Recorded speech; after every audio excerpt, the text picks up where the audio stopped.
বাংলাদেশের মানুষ বোকা, স্বর্গে বাস করে না।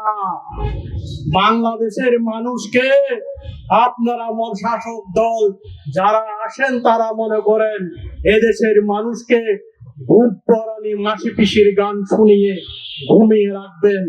আপনাদের সেই মন মানসিকতা কত হীনমনের হয়ে থাকে সেটা অতীত ফ্যাসিস্টরা সেটা হারে হারে টের পেয়েছে।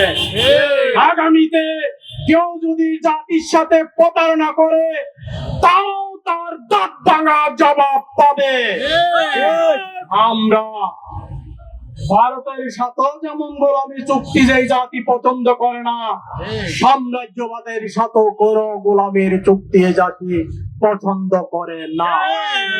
এই সাম্রাজ্যবাদের সাথে যারা চুক্তি করেছে, সেই সাম্রাজ্যবাদ আমেরিকার সাথে যারা দালালি করেছে, আজকে সারা বিশ্বের মানুষ তাদের পরিণতি দেখতে পাচ্ছে। আজকে আমাদের দেশকে সেই পরিণতির দিকে টেনে দেবেন না। আমরা বলি এই চুক্তি থেকে ফিরে আসুন, এই চুক্তি বাতিল করুন।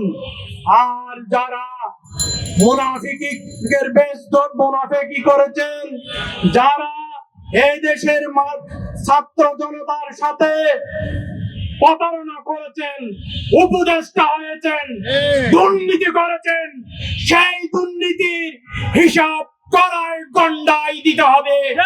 এই সরকারকে আমরা বলবো, আপনারা জনগণের ম্যান্ডেট নিয়ে যদি এসে থাকেন, এই দুর্নীতিবাজদের আইনের আওতায় এনে অবিলম্বে তাদের বিচার করুন এবং জাতিকে আপনারা আপনাদের কাছে আপনাদের রাষ্ট্র পরিচালনা পরিষ্কার করুন।